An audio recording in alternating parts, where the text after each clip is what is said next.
Pues muy buenos días a todas las personas que nos acompañan en esta nueva edición en la cual vamos a seguir explorando la situación de la democracia en países del norte occidente de Centroamérica.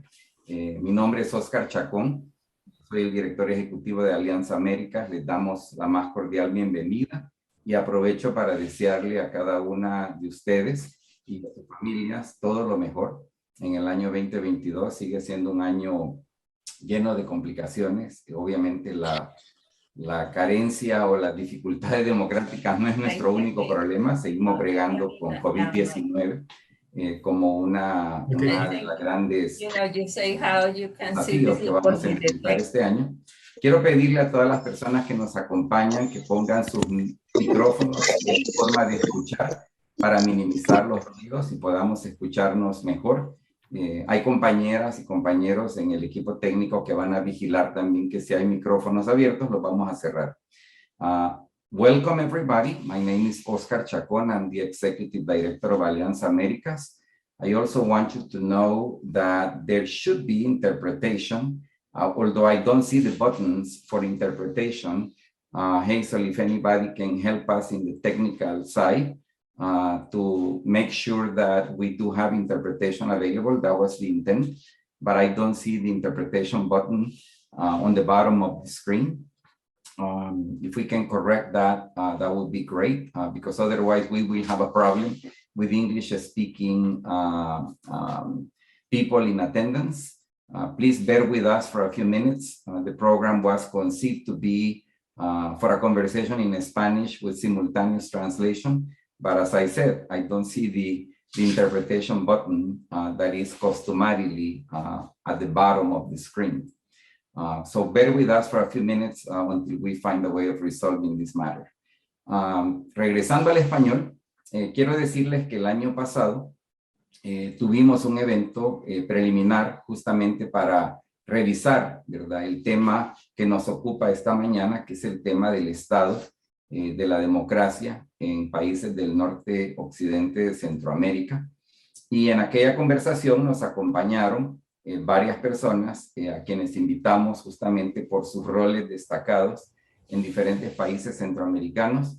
Quiero decirles que me da mucho gusto darle la bienvenida a nuestros tres invitados de hoy. Ana Gabriela Santos, quien es abogada, candidata a doctora en Derecho y directora de carrera de la licenciatura de Ciencias Jurídicas de la Universidad Centroamericana José Simeón Cañas.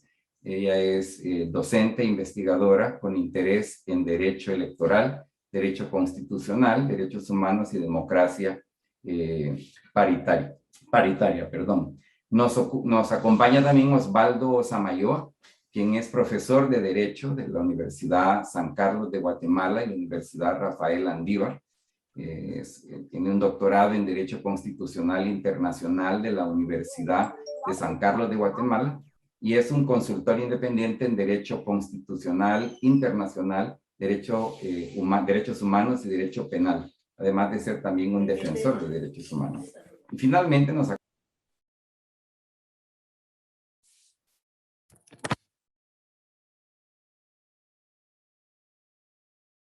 Oscar, se le apagó su micrófono. Le perdimos el audio.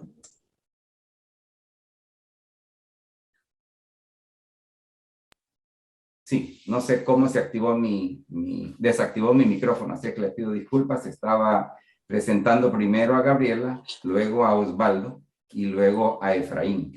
Quizás la parte de Efraín fue la que se me quedó. Repito, nos acompaña Efraín, quien es un economista hondureño. Él es un economista con especialidad en economía agrícola, agraria, en desarrollo y en economía de la producción. Se me olvidó decir, pero creo que se deduce. Ana Gabriela nos acompaña desde El Salvador, Osvaldo desde Guatemala y Efraín desde Honduras. Así es que vamos a entrar en materia. Solo déjenme que verifique si se logró solventar el problema de la traducción. Creo que seguimos con el problema al menos en mi pantalla yo no veo la opción de interpretación. Están trabajando en eso, déjenme que lo avise a las personas que solo hablan inglés. I am told by our technical support team that they are working on overcoming the fact that the interpretation icon is not yet available. I bear your forgiveness for not having taken care of this properly ahead of time, but the ability to do simultaneous translation should be available now. As a matter of fact, if you look at the bottom of your screen, there is a button that says interpretation. If you click on that button, you can select English and you will be able to actually hear the program in English. So again, just enable that feature, and those of you who are English monolingual will be able to listen to everything we are saying. We take pride that we have an excellent team of interpreters that are magnificent in doing their job. So I leave you in good hands, and I'm going to go back to Spanish. So para empezar el programa, quisiera recordarle a quienes nos acompañan que esta conversación es una conversación de seguimiento a lo que fue la conversación que tuvimos en diciembre sobre este importantísimo tema, y quiero ir directo a la parte de las preguntas. Quiero también avisarle a quienes nos acompañan en calidad de audiencia que si quieren enviar preguntas, que por favor lo hagan utilizando el mecanismo de chat. Va a haber una persona haciendo un monitoreo de preguntas recibidas y vamos a hacer todo lo posible de poder llegar también a las preguntas que ustedes nos hagan. Pero nosotros teníamos algunas preguntas con las que queremos iniciar, que son básicamente preguntas que quedaron abiertas, quedaron pendientes desde la sesión número 1 que tuvimos, y voy pues al grano. Y quiero también decirles, este evento está concebido como una conversación bastante fluida, libre. No son presentaciones académicas, sino más bien una conversación. Así es que yo le pido a cada uno de nuestros invitados, a Ana Gabriela, a Osvaldo, a Efraín, que por favor se sientan libres de intervenir. Si alguien dice algo que ustedes quieren inmediatamente responder, no duden en hacerlo, porque lo que queremos es que haya un mecanismo mucho más fluido de conversación. Entonces, la primera pregunta que tenemos tiene como contexto el hecho de que cuando se habla de democracia, con frecuencia nos quedamos en el ámbito de los tomadores de decisiones políticos. Sin embargo, como bien sabemos, hay otros tomadores de decisiones importantes, y en particular los tomadores de decisiones en el ámbito económico son sumamente determinantes para hablar también de democracia. Y por lo tanto, la pregunta con la que arranco es: ¿cuál es el rol de los poderes económicos en la construcción de democracia, así como también en la formulación o la falta de formulación de políticas económicas claves que ayuden al fortalecimiento de la democracia? Así es que me gustaría invitar quizás a Gabriela para empezar, si te parece. Ok, bueno, primero gracias a Alianza Américas por la invitación. Es un gusto nuevamente estar compartiendo esta mañana con ustedes, sobre todo porque en la última conversación me uní en la colita de la misma, así que bueno, es un gusto poder estar nuevamente. Me alegra que estés con nosotros ahora. Gracias. Bien, yo creo que es importante partir con esta pregunta porque muchas veces es cierto que nos quedamos en el ámbito meramente político de la democracia y que muchas veces esa es la que menos impacto aparentemente tiene en las distintas poblaciones. Entonces, creo yo que es necesario partir señalando también algunos otros aspectos que han quedado por detrás en el tema de la democracia, sobre todo los factores económicos. Sabemos que nuestra región, en Latinoamérica en general, pero en particular nuestra región centroamericana, se caracteriza por una marcada desigualdad y muchas injusticias que derivan de ello. Entonces, también la desafección por la democracia pasa por el hecho que en el aspecto económico las personas no ven una mejoría. Es decir, acudimos constantemente a las urnas y eso no se traduce en una mejora en la calidad de vida de cada una de estas personas. Entonces también hay, bueno, y el Latinobarómetro también lo ha señalado de esta manera, en el que el aspecto económico va muy vinculado también con el aspecto político o democrático como tal. En ese sentido, en nuestros países vemos que ha habido un avance en la concentración del poder y también de alguna manera el poder económico está concentrado y eso se refleja en todas las desigualdades que nosotros vemos constantemente. También creo yo que ha habido una falta de apoyo de la comunidad internacional como tal para poder frenar los avances antidemocráticos de la región. Y de hecho, justamente hoy Daniel Sobato de IDEA estaba conversando que en nuestros países ha habido un retroceso, perdón, en el avance democrático, pero también lo político no ha estado de la mano con lo económico. Por ejemplo, pueden condenar muchos países los declives democráticos que han tenido algunos de sus pares, de otros estados. Pero vemos, por ejemplo, que algunas instancias económicas, llámese el FMI o el banco, incluso el BESI, muchas veces apoyan estos países y no hay una coincidencia entre lo que señala lo económico y lo que se puede denunciar a través de lo político.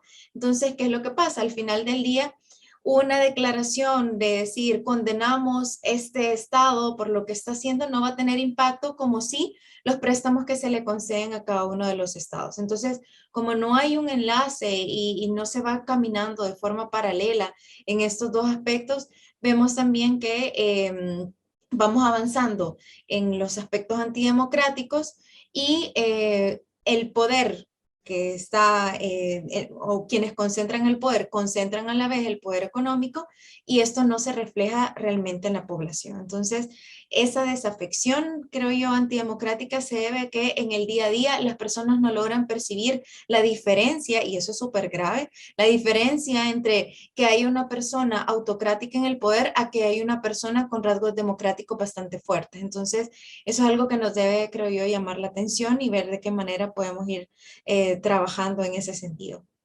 Gracias, Gabriela. Me gustaría pedirle quizás a Osvaldo si puede continuar siempre en esta lógica de la pregunta básica, que es, ¿qué rol juegan los poderes económicos, las élites económicas, en el proceso de construcción y consolidación de la democracia?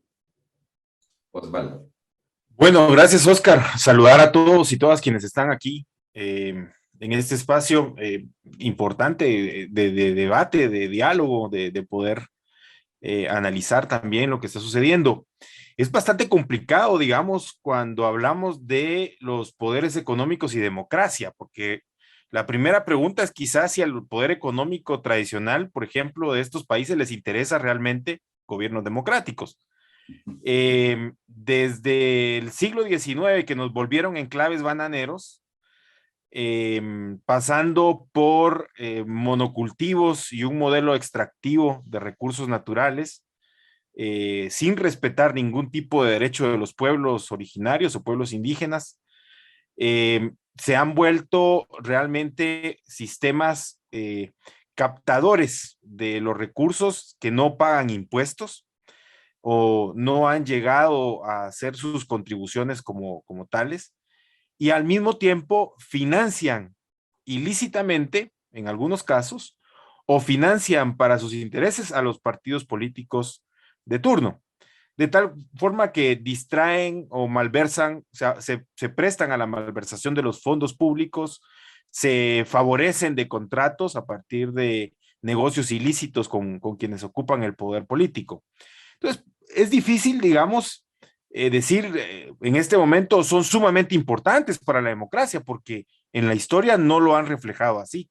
Es más, han validado y se han aprovechado de modelos antidemocráticos, de los conflictos armados que hemos vivido y se han enriquecido de ello, de tal cuenta que hoy Guatemala vive de las remesas que mandan los migrantes, porque la distribución de las riquezas en el país está desigual, no es una distribución desigual.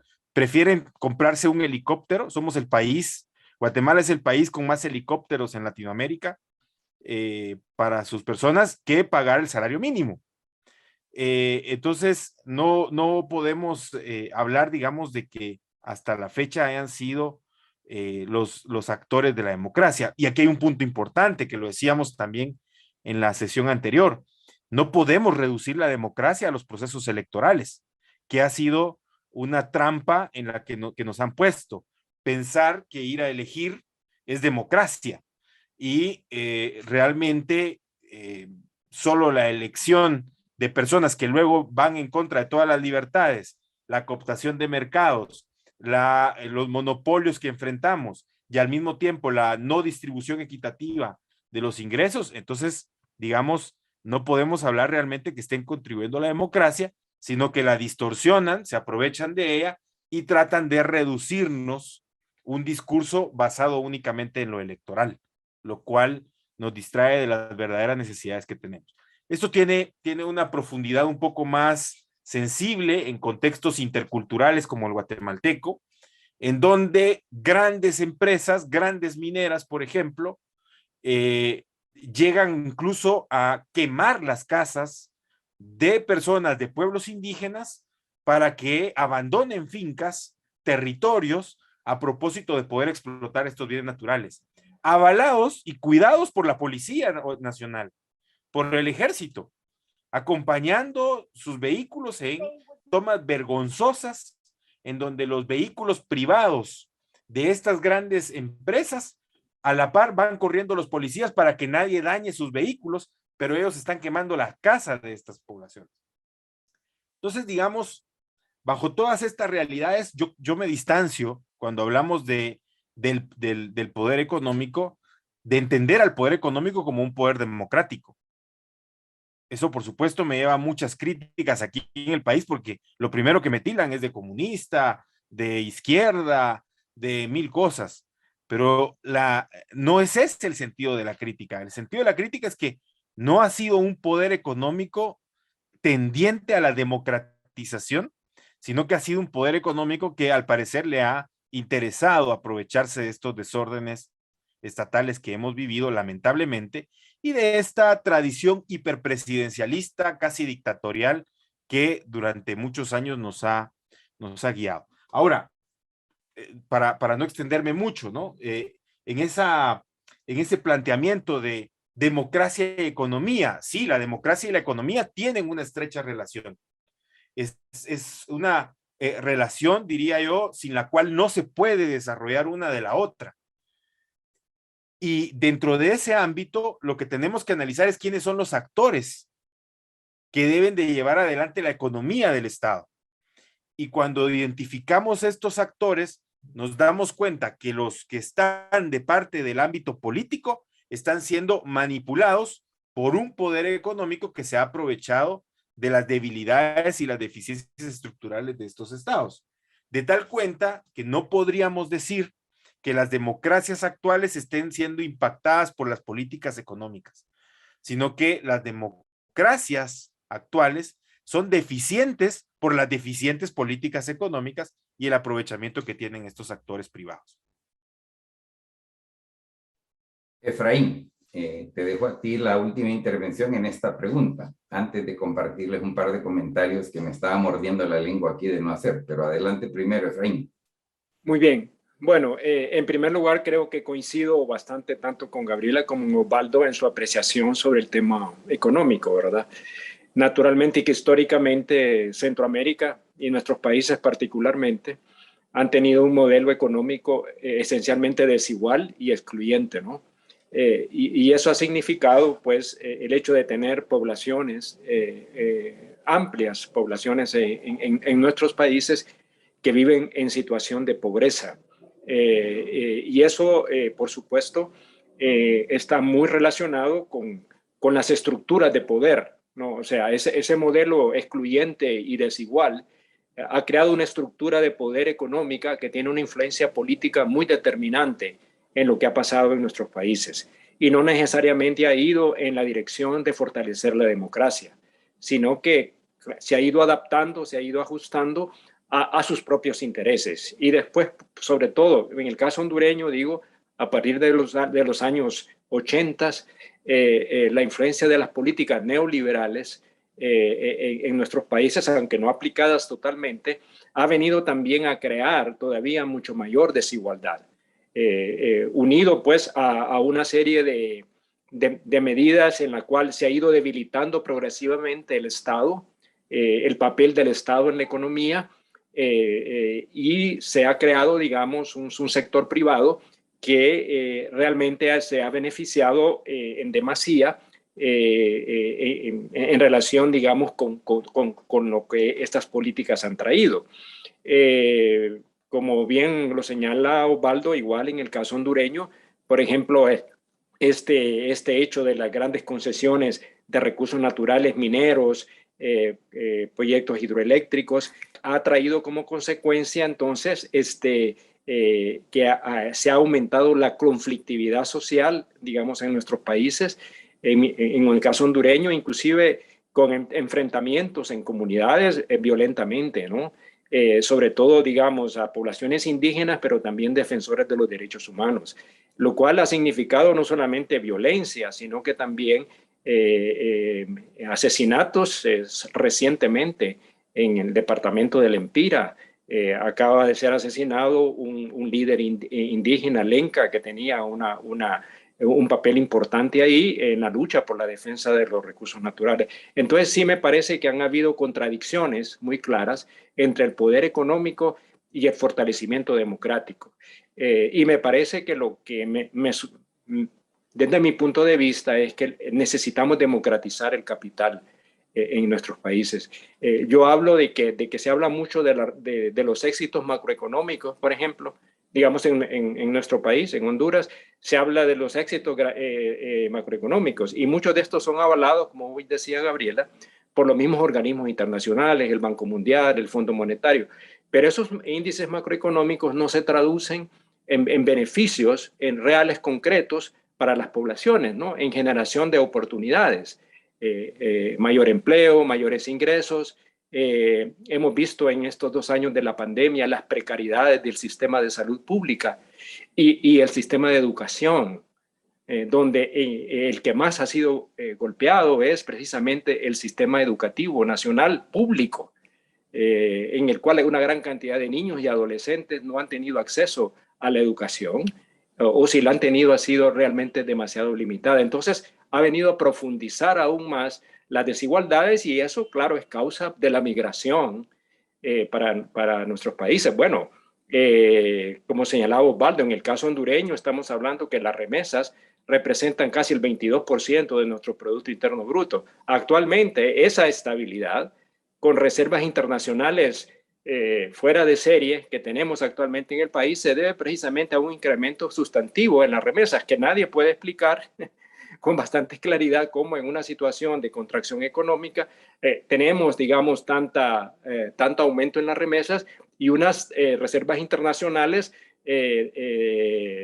como nunca vistas en el país. Entonces me parece que sí, hay una vinculación muy directa entre lo económico y lo político, ¿no? Definitivamente que lo es. También las estructuras de poder tienen una influencia en los partidos políticos, tienen una influencia en las políticas, ¿verdad? ¿Qué es lo que ha pasado en esto? Y quiero hacer lo que habla esta economista Mazzucato, ¿verdad? Que lo que hemos tenido es que hemos privatizado las ganancias y hemos socializado los riesgos con todos estos esquemas de alianzas público-privadas, concesionamiento de recursos naturales, todos estos esquemas de zonas especiales. En el caso hondureño, por ejemplo, estas zonas que fueron creadas recién por el gobierno que todavía está, de las zonas de empleo y desarrollo, con un estatus casi como de un pequeño enclave en diferentes partes del país, lo que crea también es una serie de exoneraciones y privilegios que profundizan precisamente las desigualdades en el país y no generan crecimiento y bienestar para las poblaciones. Entonces creo que eso tiende a debilitar la democracia precisamente porque genera una conflictividad social muchas veces no resuelta. Entonces el asunto está cómo logramos abrir las posibilidades de los sectores más excluidos para que puedan tener realmente una incidencia y una influencia en lo que se hace, digamos, en los países. Creo que es fundamental también el poder local, ¿verdad? El poder municipal o regional. Me parece que es importante fortalecer eso, e igualmente que los partidos también tienen que tener una mayor democratización interna, ¿no? Porque el problema es que ha estado siempre manejado por, lo digo, los grandes jefes políticos, los varones, como les dicen en España, ¿verdad? Le dicen los varones, los dueños de los partidos políticos, que no siempre son necesariamente las autoridades que aparecen, ¿no? Y eso responden a una serie de intereses. Y debo terminar diciendo que aquí en el caso hondureño, pues estos grupos privilegiados han sido los grandes ganadores de todo este modelo desde los años 90, ¿no? Los concesionarios de energía, los concesionarios en telecomunicaciones, en el sector azucarero, bueno, en todos estos sectores que han sido en detrimento de una gran parte de la población que sigue en condiciones realmente muy vulnerables. Y eso pues tiene un efecto necesariamente en el debilitamiento de la democracia, en el debilitamiento institucional y por supuesto en el Estado de Derecho. Y lo que hace es también su influencia sobre los partidos políticos, ¿no? Y que están metidos ahí. Y después, algo que quiero mencionar para terminar, es que también el papel de la narcoactividad, ¿verdad? Que también ha estado vinculado con el poder económico. Bueno, inclusive nosotros hemos tenido un candidato de uno de los partidos políticos que ha estado vinculado, digamos, precisamente y en juicio, digamos, con la actividad de la narcoactividad, que es otro elemento también que ha tenido que ver con la actividad económica y en muchas áreas del país siguen teniendo una influencia económica y también política, ¿no? Entonces, con esto creo que después de que todo lo que ha sido suficientemente amplio, Gabriela y Ubaldo, pues agrego estos elementos al análisis y a la pregunta que tú nos has hecho, que efectivamente tienen una influencia determinante en las políticas, en la orientación económica y la orientación política de esto, y su oposición permanente a los cambios, ¿no? Y a las reformas que nuestros países necesitan. Perfecto. Yo quisiera, muchas gracias, Oscar. Dale, déjame solo que haga un anuncio técnico. Okay. For those of you who are monolingual English speakers, there is simultaneous interpretation available. All you need to do is click on the interpretation button at the bottom of your screen, their Zoom screen, and you should enable English, and you will be able to get the audio translated in real time to you who may need to hear it in English. So with that, I'll go back to Osvaldo. Osvaldo, adelante. Gracias, Oscar. Es que me parece muy importante lo que dice Efraín, porque uno de los aspectos fundamentales para consolidar democracia en nuestros países es la aceptación de diversos poderes, es decir, no la concentración en un solo poder que ha sido tradicionalmente el hombre fuerte, mano dura, capaz de latillar a quien se porte mal, el capataz, ¿no? Esta división de poderes necesaria no se traduce hoy en día solamente en el tener un Congreso, tener un organismo judicial y tener un presidente en el Ejecutivo, sino que se traduce en reconocer la importancia de lo local, del municipio, de los poderes como los alcaldes y los poderes en casos como Guatemala, en los poderes incluso de autoridades indígenas, que tienen la posibilidad de resolver conflictos, de gestionar circunstancias particulares que requieren una solución dentro de la comunidad y permiten que esto suceda. Ahora, el problema ha sido, primero, una alta carga de racismo que todavía vivimos en la visión occidental del ejercicio del poder versus la visión originaria de los pueblos de la administración de sus bienes y de sus territorios. Y entonces, esta visión colonializadora, perdón, ahí el trabe, pero esa visión de imposición todavía persiste. Dar cuenta que todavía hay un discurso de prefiero ser pobre pero no indígena en algunas personas, ¿no?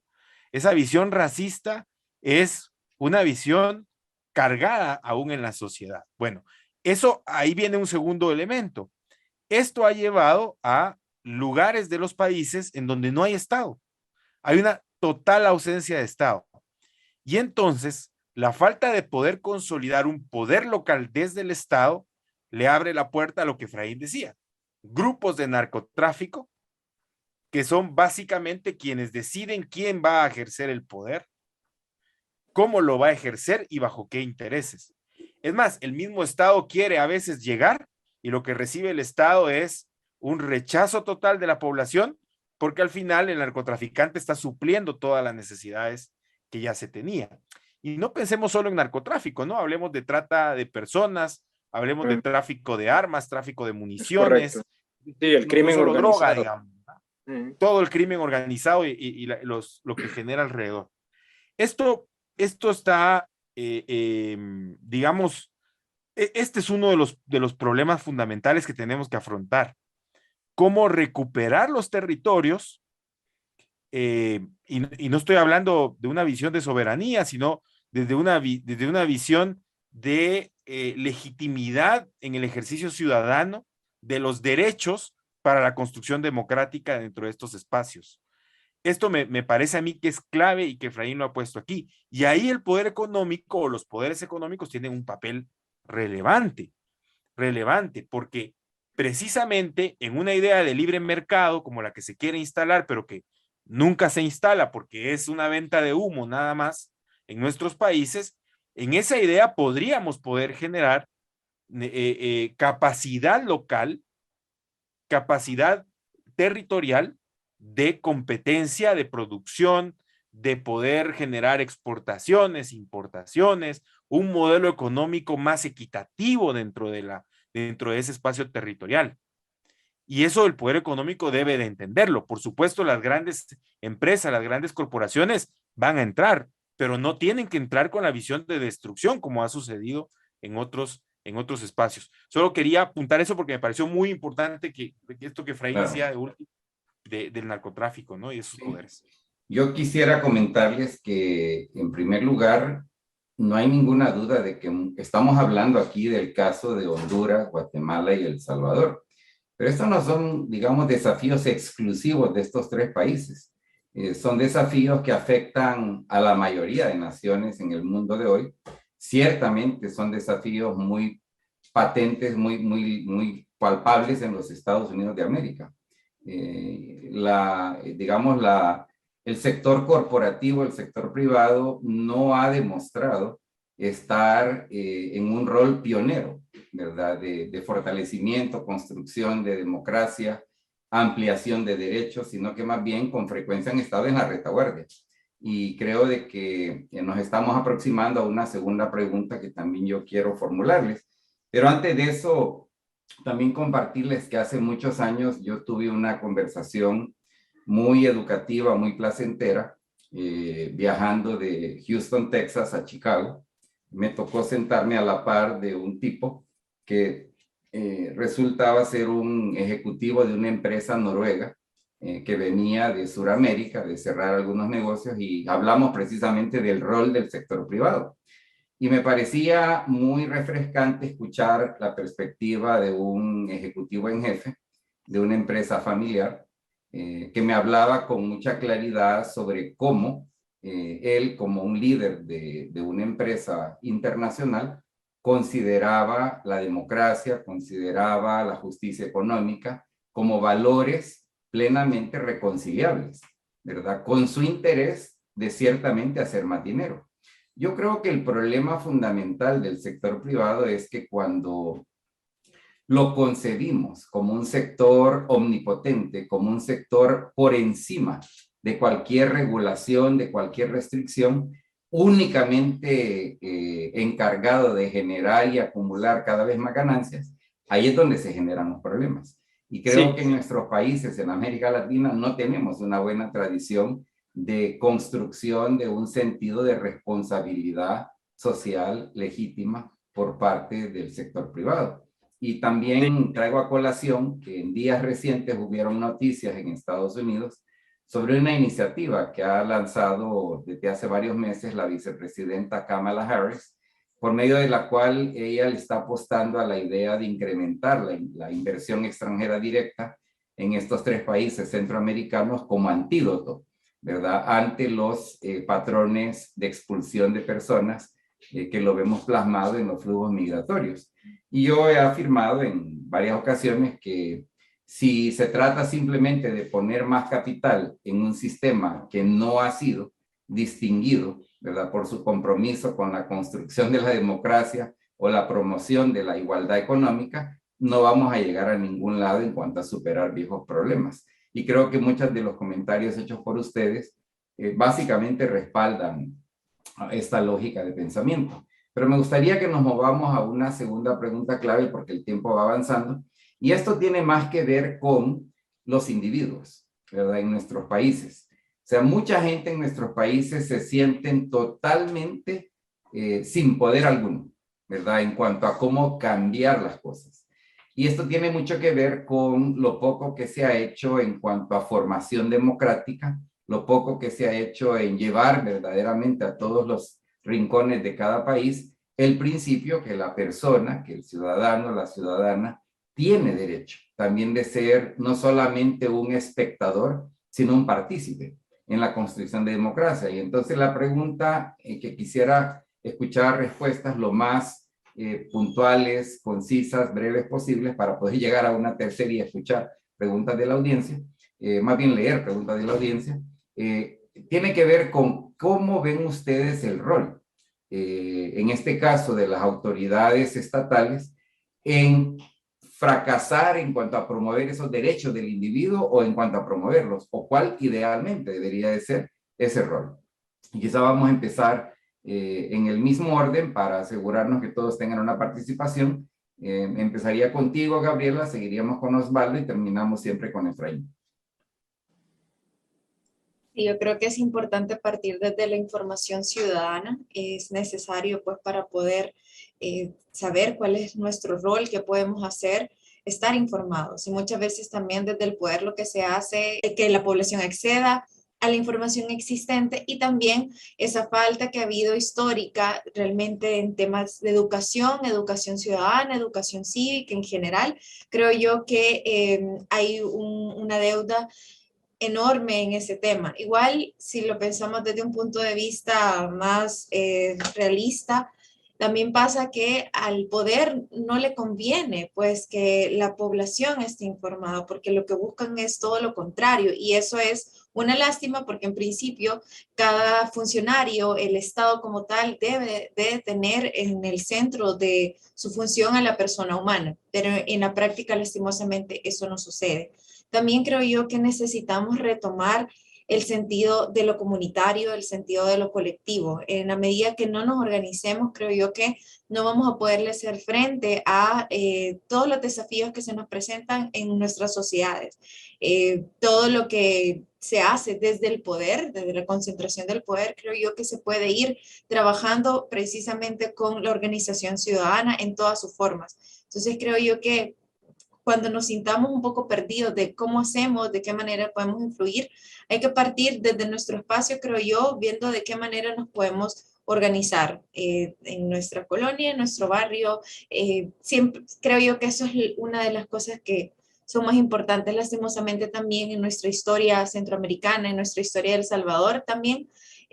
Ha habido hitos que han permeado en esa organización comunitaria. Por ejemplo, nosotros con el conflicto armado, eso hace que las personas rehuyan un poco a esa organización porque fueron perseguidos, asesinados, etc. Entonces ahora ha costado, creo yo, ha costado y de a poco se van viendo esos indicios de organización ciudadana, pero creo yo que no podemos perder ese sentido de apostarle a la colectividad de lo comunitario para que las cosas que hagamos, por pequeñas que sean, vayan teniendo un poco más de incidencia.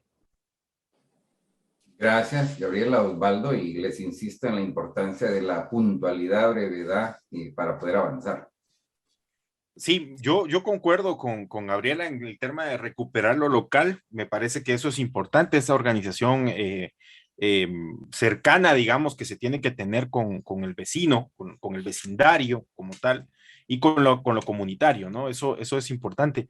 Creo que también hay una cuestión de que no le podemos exigir ciudadanía a personas que nunca han vivido una ciudadanía. Es decir, el ejercicio de derechos, el ejercicio de libertades, el ejercicio de la posibilidad de participar en espacios de poder, históricamente ha estado limitado. Al punto que hay quienes cuando quisieron ejercerlo los mataron. Personas que trataron de hacerlo, los mataron en un momento determinado. Entonces, es difícil a una sociedad decirle, toma las riendas de tu camino cuando lo que ha hecho es confiar plenamente en ese hombre poderoso que históricamente le han vendido. Una asociación de investigación aquí en Guatemala, así es, nos presentaba hace poco una estadística en donde más del 60% sigue estando de acuerdo en que tiene que existir un caudillo o casi dictador para poder componer las cosas. Entonces, la falta de experiencia social en ejercicio de la ciudadanía nos implica la necesidad de democratizar los medios de comunicación, tener más mecanismos de obtención de información, poder generar espacios democráticos de mayor ejercicio de derechos para comprender los mismos y, por supuesto, acompañar más espacios de diálogo. Y esto, bueno, quizá es un poco de aquellas democracias deliberativas, más participación, más diálogo de los problemas entre los actores involucrados para que sean soluciones entre iguales, soluciones más equitativas o cercanas a resolver los problemas. Pero eso no es de mañana, ¿verdad? Eso no es a corto plazo, es una lucha de toda la vida. Y el tema aquí es que para poder empezarlo, pareciera ser que el primer espacio en donde debería de haber ciudadanía son los partidos políticos y no los partidos políticos que ya reproducen esos modelos caudillistas y poco deliberativos como lo son hoy en día. Entonces parece que ahí está el primer punto donde tendríamos que empezar. Muchas gracias, Osvaldo. Efraín. Bueno, sí, yo pienso que coincido plenamente que uno de los temas fundamentales es cómo podemos hacer posible una democracia participativa, más directa, igualmente un proceso de construcción ciudadana. Y en eso, aparte del tema de construcción del poder local, yo creo que es fundamental el papel de los movimientos sociales. ¿Verdad? Me parece que eso es fundamental en esto de la incidencia, cómo generamos un poder ciudadano que pueda incidir tanto a nivel local como a nivel nacional sobre los asuntos que le afectan a los ciudadanos. Porque ¿sabes lo que pasa? Creo, es que el ciudadano se siente con un sentido de indefensión en nuestra ciudad, en nuestras sociedades. O sea, las instituciones no funcionan para la gente. El gobierno no funciona para la mayoría de la gente. Entonces, tenemos que de alguna manera u otra hacer un esfuerzo de que esta participación ciudadana sea canalizada a través de los movimientos sociales o los movimientos comunitarios, digamos, a nivel local, porque hay veces el gobierno municipal reproduce todos los vicios del poder central, ¿no? Entonces yo creo que en esa dirección, me parece, si queremos mejorar el proceso de democratización, que coincido, es un proceso que hay que ir construyendo, requiere precisamente ese fortalecimiento de las instituciones, pero requerimos también gobiernos abiertos, que estén dispuestos también a escuchar, y también cómo eliminamos la represión que se ejerce desde los organismos de seguridad del Estado contra la gente que realmente busca la defensa de sus derechos. Entonces también hay que trabajar de tal manera que hay que ciudadanizar la seguridad pública, porque lo que hemos visto, por lo menos en el caso hondureño, lo que hemos es militarizado la seguridad pública. Y eso se ha convertido realmente en un organismo que oprime, reprime y propicia de alguna manera la violencia en contra de todos aquellos que de alguna manera buscan la defensa de sus derechos. Entonces, creo que eso es fundamental. Y el otro que yo considero importante es, digamos, cómo logramos, y en eso también coincido con Osvaldo, de que los partidos políticos realmente tengan también procesos internos de democratización, aceptando también de que los pueblos quieren una diferente manera de hacer política en nuestros países. Ya yo en el caso hondureño he visto, y con esto voy a terminar, de que la elección que tuvimos en noviembre fue un rotundo no al continuismo y sobre todo a una forma de hacer política que la gente ya está cansada, y buscar nuevas formas de que la política sirva para la gente, que esté al servicio de la gente, como la economía tiene que estar al servicio de la gente. Y creo que ese cambio es lo que tenemos que hacer, pero eso solo se logra generando espacios de participación, pero espacios reales, no simbólicos, no cosméticos, sino que realmente conlleven hacia la adopción de políticas públicas que realmente puedan resolver los problemas básicos que nuestra gente tiene. Entonces, yo así lo veo, Oscar, y pienso que la democracia se irá fortaleciendo en la medida que vamos fortaleciendo la participación ciudadana en sus distintas expresiones, sea partidos políticos, pero creo que el papel de los movimientos sociales y populares es fundamental en nuestros países. Y eso es lo que han tratado de debilitar. En el caso hondureño, bueno, efectivamente, a partir de los 80, todo este involucramiento en el conflicto regional significó el debilitamiento de todo el movimiento popular en nuestro país. El movimiento sindical, el movimiento campesino, el movimiento de pobladores, las comunidades eclesiales de base. Entonces yo creo que todo esto es lo que tiene que obtener y está resurgiendo, ¿verdad? Lo que pasa es que ha habido demasiado temor, demasiado miedo y represión que ha significado de alguna manera tratar de detener esos movimientos. Y estos grupos de poder han tenido el temor de que eso puede significar un cambio parecido a lo que está sucediendo en Venezuela y eso, que es lo que uno escucha aquí en este medio nuestro, comunismo, etcétera, etcétera, ¿no? Así es que yo creo que con esto termino, de que me parece fundamental, si hay algo que apoyar, es cómo fortalecemos precisamente esos movimientos ciudadanos, esos movimientos sociales y una mayor democracia directa, participativa, donde pueda haber incidencia en lo que pasa en el Congreso y en la definición de políticas públicas. Gracias, Efraín. En cierta forma, tú das partida a lo que quiero preguntarles por último, porque se nos ha ido el tiempo rápido y quiero por lo menos recoger un par de las preguntas de la audiencia.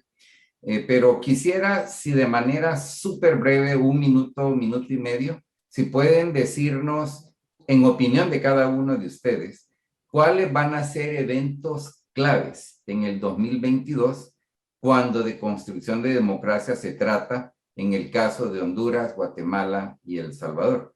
Y quizás empecemos con Efraín, con Osvaldo en primer lugar, porque sé que hay eventos importantes pasando pronto. Entonces seguimos con Efraín y terminamos con Gabriel. Sí, este es el año preelectoral aquí en Guatemala, ¿verdad? Cosas importantes. Primero, el ejemplo de Honduras se está llevando a un diálogo interpartidario, digamos, de los que tradicionalmente hacen oposición en el país, para tratar de formar un solo bloque y poder presentar una sola candidatura.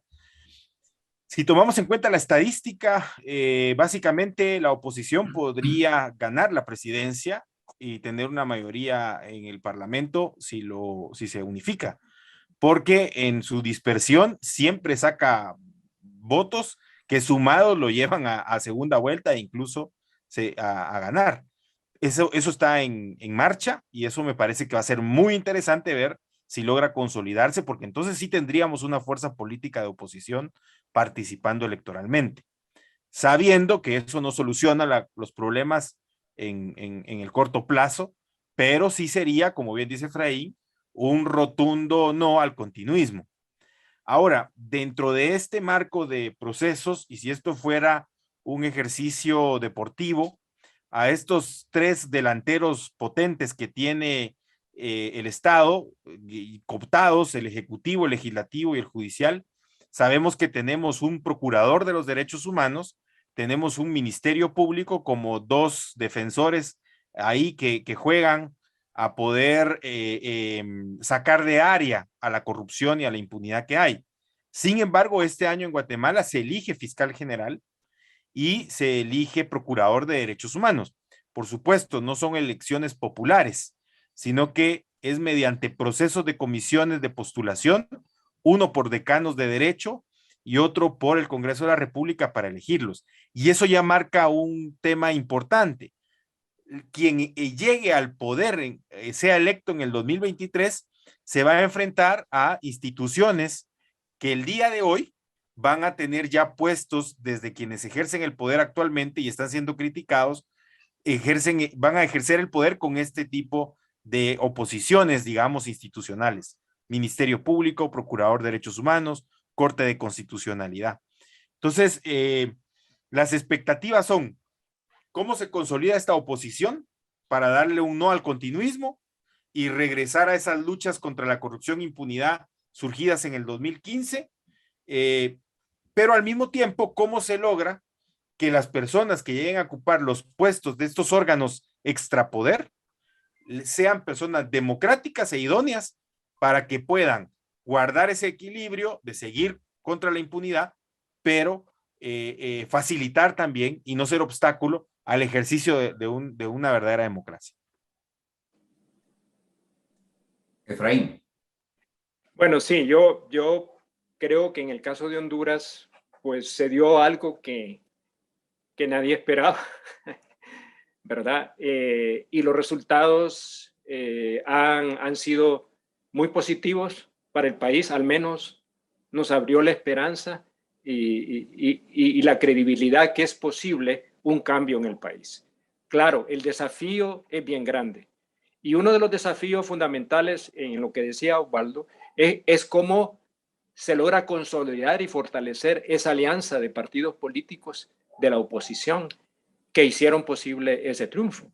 Y ahí los elementos del poder tradicional están trabajando para quebrar esa alianza en el momento actual, cuando se va a elegir el nuevo presidente del Congreso Nacional y la Junta Directiva del Congreso, porque claro, si bien se ganó ampliamente en la elección del presidente, no fue así para el Congreso Nacional.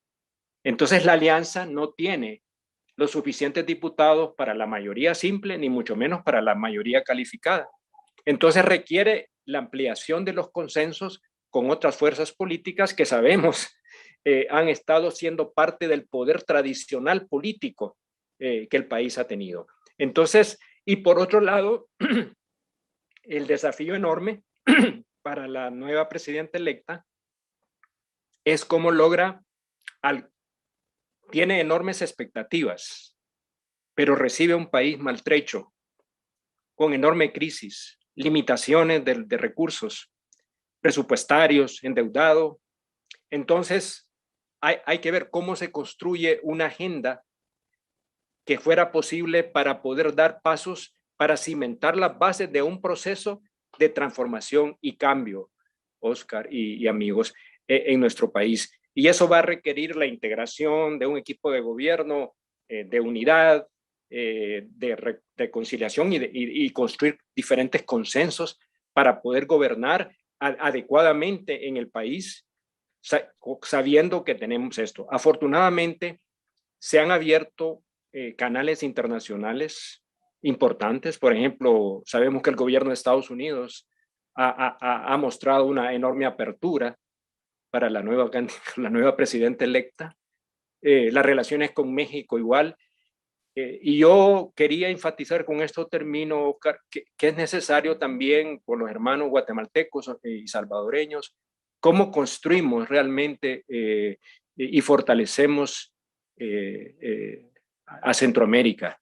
Yo creo que como naciones individualmente no vamos a poder construir eso. Y hay demasiadas coincidencias y afinidades que de alguna manera tenemos que poder saber utilizar para construir la nación que nosotros queremos con esto. Así es que eso es para mí, decir, tenemos esperanzas que el nuevo gobierno podrá hacerlo, pero bueno, eso sigue siendo una interrogante, creo que nos va a dar muchas luces, cómo se integra el Congreso Nacional, cómo se logra integrar el equipo y cuáles son los primeros pasos de una agenda legislativa y una agenda de gobierno complicada, claro. Ahora con la situación real que se va a encontrar el nuevo gobierno, ¿no? Pero bueno, lo bueno es que hay un apoyo, hay una esperanza, creo que hay un apoyo internacional abierto que no teníamos antes, aunque sí, como decía Gabriela, también apoyaron al que sale, ¿verdad? La comunidad internacional, no lo podemos desconocer. Claro.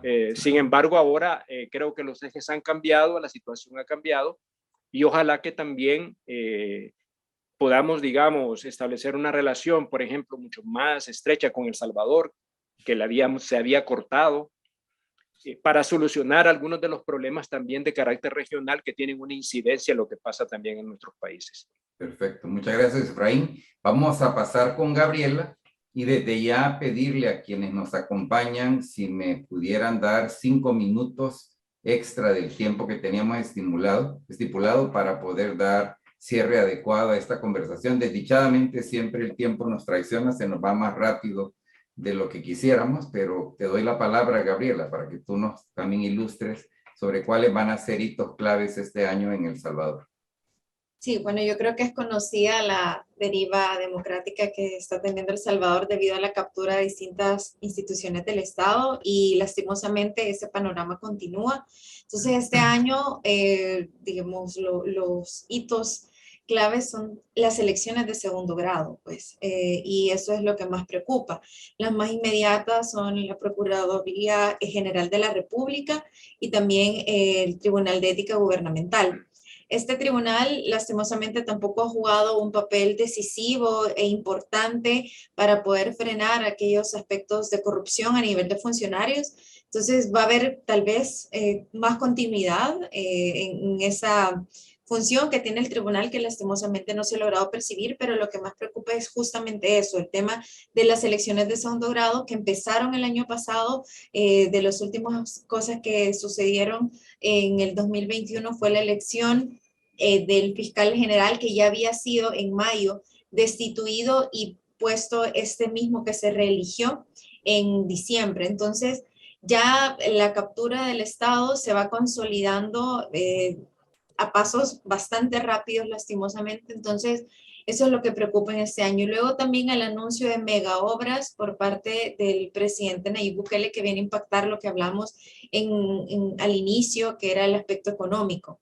Ya se anunció la construcción de un gran estadio, de un estadio nacional, el anuncio el año pasado del Bitcoin City. Entonces, todas esas cosas que, bueno, a veces parece que ojalá se quedaran más en que fueran humo, pero vamos a ver qué tal va a salir eso, más allá quizás de los aspectos propiamente económicos que podamos conversar de eso, hay una preocupación sobre todo a nivel de impacto ambiental, porque ese es un aspecto que creo yo que no se toca, que no se aprecia, porque lo vemos como que ahí está y no pasa nada y podemos seguir explotando los distintos recursos, pero tanto de la construcción del Estadio Nacional tiene impacto ambiental, como bueno, con todo esto del Bitcoin, el minar, todo el tema del Bitcoin, también hay un impacto grande a nivel medioambiental. Entonces, son aspectos que preocupan, que creo yo que desde la sociedad creo que todavía no tiene ese sentido de gravedad que debería, pero que son aspectos que preocupan muchísimo. Y nada más quiero hacer referencia a lo que mencionó Efraín, que creo yo que un denominador común que han tenido nuestros mandatarios lastimosamente es que siento que han dejado abandonado el sistema de integración centroamericana, cuando es una herramienta súper importante que tenemos, que es cierto que ha tenido sus fallas de institucionalidad por años, pero que ahí está, o sea, hay un marco normativo, institucional, el cual está abandonado y el cual podríamos sacarle mucho más provecho y no se está haciendo. Muchísimas gracias, Gabriela.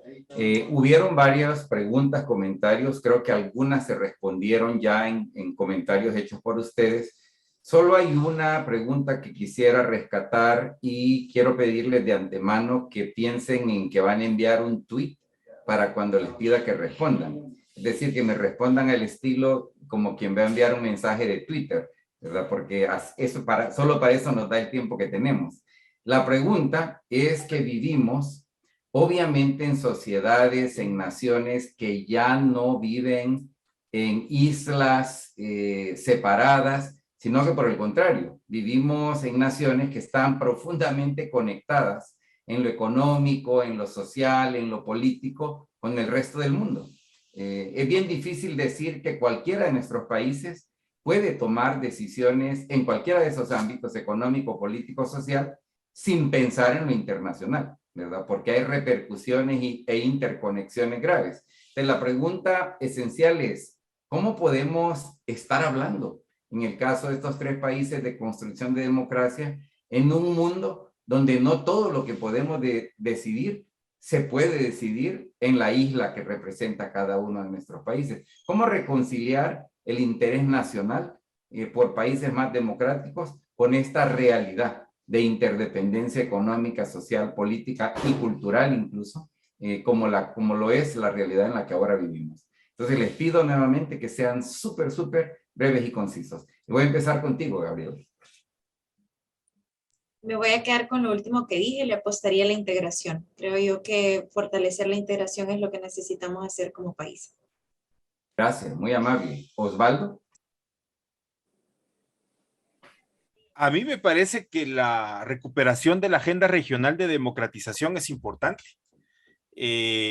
Recuperando además nuevos temas como el tema migratorio, por ejemplo, y que nos rebasa un poco en el ámbito, digamos, únicamente económico, sino que nos lleva a un ámbito también de los modelos políticos y el empoderamiento del poder civil como región, para debilitar esta creciente estrategia de tener más ejército, más poder militar, que es peligroso para nuestra historia. Entonces, el empoderamiento del poder civil y esta recuperación de agenda regional.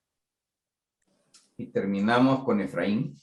Bueno, sí, yo coincido, bueno, con Gabriela y, bueno, también lo que Osvaldo ha planteado sobre la necesidad de que Centroamérica retome lo que empezamos en el 91, ¿no? Con el Tratado de Tegucigalpa, con el protocolo a lo de la ODECA, a fin de poder realmente presentarnos ante el mundo como una región. Pero eso requiere también el fortalecimiento interno y los liderazgos internos que quieran promover realmente y retomar el proceso de integración. Yo creo que el futuro de la región solo será cuando sea región. Y eso es lo que yo aspiro, ¿no? Había con esto termino, hay una frase de un amigo guatemalteco, que seguramente Osvaldo lo conoce cuando estuvo en el Parlamento Centroamericano, que me parece que es válido para nosotros, ¿verdad? Roberto Carpio. Se reían de él, pero me parece que eso. Él decía, bueno, nací guatemalteco y quiero morir centroamericano. Con eso lo dejo, ¿verdad? Yo así pienso también igual, ¿no? Tenemos demasiadas coincidencias, similitudes, claro, hay diferencias, pero si no somos una sola nación, vamos a ser siempre débiles, independientemente de cualquier cosa. Muchas gracias. Pues miren, en realidad solo me resta agradecerles enormemente a cada uno de ustedes por haber estado con nosotros esta última hora, agradecer a quienes nos acompañaron, la mayoría de quienes siguen con nosotros, también agradecerles por estar aquí y decirles que este tema de la democracia es un tema central para la agenda de Alianza Américas, una red de organizaciones migrantes de vocación transnacional. Es decir, estamos convencidos de la interdependencia que ya es una realidad y que debemos trabajar de manera correcta y concreta para salir adelante con nuestros más grandes desafíos, y por lo tanto este tema de la democracia va a seguir recurrentemente en nuestra agenda de trabajo. Reitero mis agradecimientos a cada uno de ustedes, a quienes nos acompañaron, y por supuesto al equipo de trabajo de Alianza Américas, que hizo posible esta actividad tanto en la gestión como en la parte técnica. Agradecerles enormemente también por su apoyo.